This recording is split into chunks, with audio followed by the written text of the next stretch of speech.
You come home, drop your bag, scoop your dog into a big bear hug, and instead of melting into it, they freeze, turn their head, or even lick their lips nervously. Strange, right?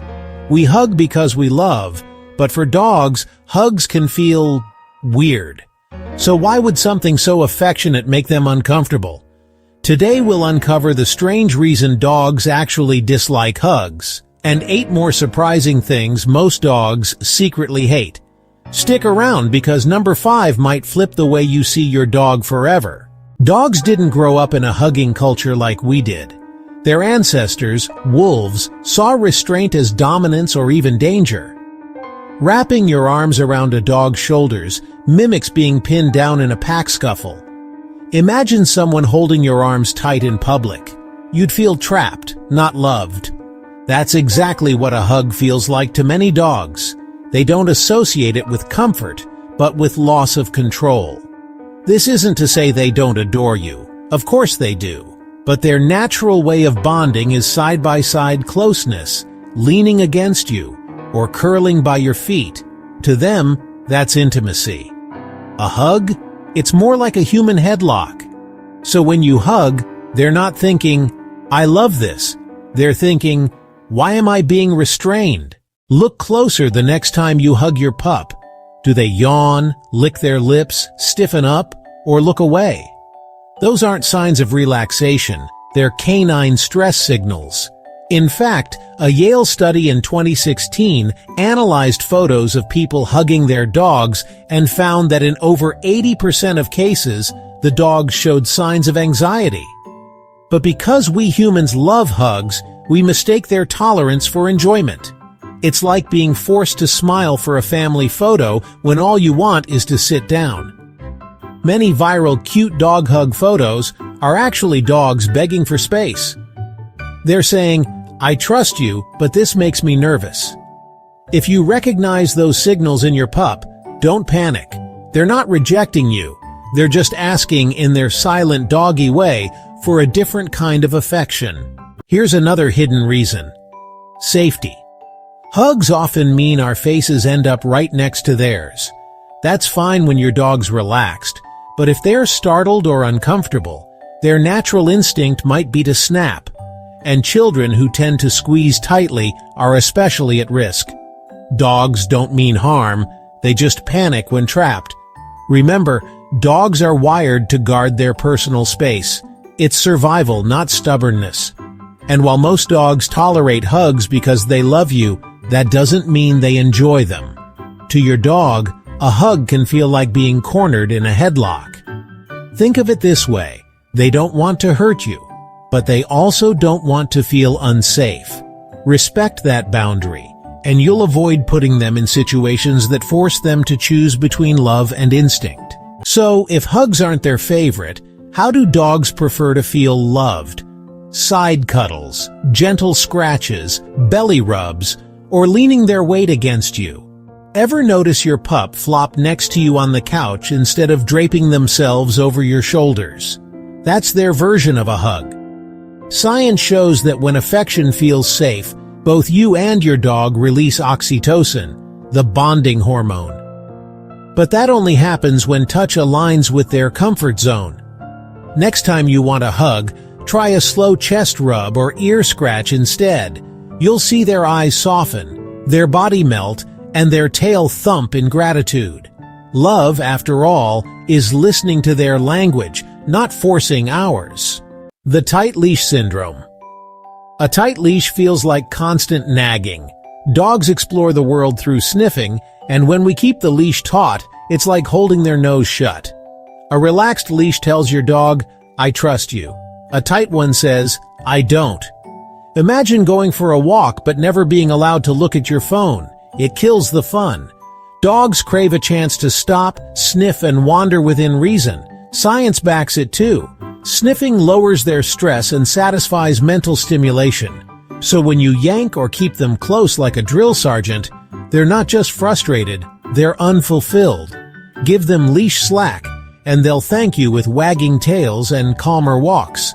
If you love learning about your dog, hit subscribe for weekly surprises. We dress our dogs for photos. Halloween, or just Instagram laughs, but costumes confuse them. Clothes can restrict movement, overheat their bodies, and cover up key body language signals. Dogs use their tails, posture, and fur puffs to communicate. Put them in a bumblebee outfit, and suddenly they're not just uncomfortable, they're muted. Sure, some dogs tolerate it, but many freeze or paw at the outfit, silently pleading to get out. It's like someone forcing you into a stiff tuxedo when you just want sweatpants. If you want cute photos, keep it light. Scarves, bandanas, maybe a holiday sweater.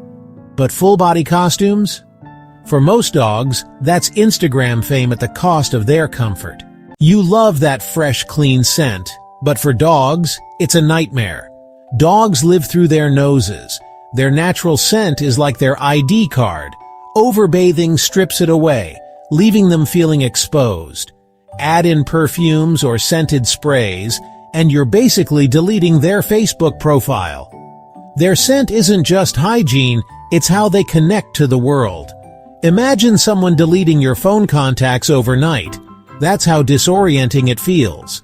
Veterinarians warn that frequent bathing can even dry out their skin and coat. Want your dog happy? Bathe them less, brush them more, and skip the perfume aisle. They'd rather smell like, well, themselves. We think staring deep into their eyes is romantic, but in canine culture, a hard stare means threat. Dogs do enjoy soft, loving gazes, especially when followed by a gentle smile. That kind of look raises oxytocin in both of you, but hold that stare too long, and suddenly you've gone from "I love you" to "Are we about to fight?" Have you ever had someone stare just a little too long at you on the train? Unsettling, right?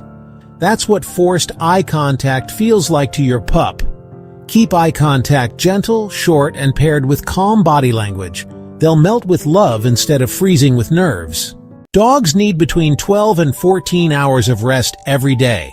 When you jostle them awake for cuddles or play, you're stealing their recharge time. And like humans, dogs can get cranky when sleep-deprived. Puppies and seniors need even more rest, up to 18 hours. Think of it this way. How do you feel when someone shakes you awake at 3 a.m.? Irritable? Disoriented? Dogs feel the same. Respect their naps, and they'll reward you with more energy, better moods, and fewer grumpy growls. Sleep isn't laziness, it's health. Fireworks may dazzle us, but to dogs they're sudden, unpredictable explosions. With hearing 4 times more sensitive than ours, it's like having a cannon fired in your living room. Vacuums are just as terrifying, noisy predators sucking up their territory. Dogs can't rationalize these sounds. They only feel fear. Ever see your pup trembling under the bed during fireworks? That's not drama, it's survival instinct. Comfort them, give them a safe space, and never scold them for being afraid. Love means being their shelter when the world gets too loud. A walk isn't just physical exercise for your dog. It's their Instagram scroll, their news feed, their detective novel. Every lamppost and bush is packed with stories. Who passed by, what they ate, whether they're sick or friendly. Denying sniffing time is like giving a kid a library card but never letting them check out books. Studies show sniffing reduces stress and provides crucial mental stimulation. Next walk, loosen the leash and let them explore. It's free enrichment, and it makes your dog happier than any toy you can buy. We love ruffling their fur, grabbing paws, patting heads like drums, but many dogs find this uncomfortable. Head pats in particular can feel threatening. Dogs prefer slow strokes along the chest, shoulders, or back. Some love belly rubs, but only when they offer their tummy themselves. Imagine if a stranger suddenly grabbed your hand without asking. You'd flinch. Same for dogs. Watch their cues. If they lean in, you're golden. If they pull away, respect it. The best affection is always mutual. Here's a twist. Dogs can adapt. A dog who hates hugs as a puppy might grow to tolerate gentle ones as trust deepens. Psychology shows that positive reinforcement, pairing touch with calm voices and treats, can reshape how they feel about certain gestures. But the truth is, dogs don't need to love hugs to love you. Their affection shows in a million other ways. The way they follow you from room to room, the sigh when they settle beside you, the quiet glance across the living room. Those are the true hugs in dog language. So next time you feel like hugging your pup, maybe go for a belly rub instead. You'll get a better reaction, I promise. Tell me in the comments, what's the one thing your dog clearly says no thanks to? I can't wait to read your stories. And if you want to decode even more of your dog's secret feelings, check out our Dog Psychology Facts playlist. Subscribe for more fun, science-backed dog stories. Your pup will thank you.